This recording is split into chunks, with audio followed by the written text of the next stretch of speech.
I am the Tofu Golem. Please enjoy the video. In this video, I will show how to change 2020 Kia Forte brake light updated. Begin by parking on level ground, engaging the parking brake, and disconnecting the negative battery terminal to prevent shorts. Gather a replacement bulb, a flat screwdriver, and gloves. Inspect the tail light housing for damage or water intrusion so you can address leaks now rather than after installation. Keep parts organized to avoid losing clips or screws during reassembly.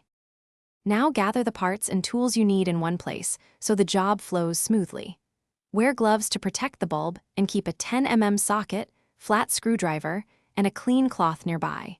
Verify the replacement bulb by comparing part numbers or the old bulb shape before you start. Keep a magnetic tray for screws and a flashlight for better visibility inside the trunk and behind the taillight assembly. Quick recommendation: if you like tidy workspaces and easy meal prep, try those leak-proof containers for storing screws, bulbs, and small parts while you work. They seal tight and are dishwasher safe. If you are finding this video helpful, please subscribe and like so I can make more practical car guides. Check the description for the link and other deals. Then now let's get back to the video.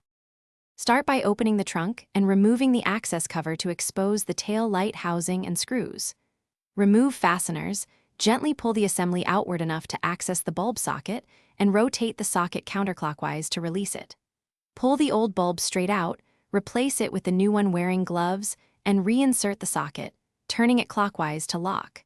Test the brake lights with a helper or by pressing the brake while observing reflection. Thanks for watching. Consider subscribing if we helped you today.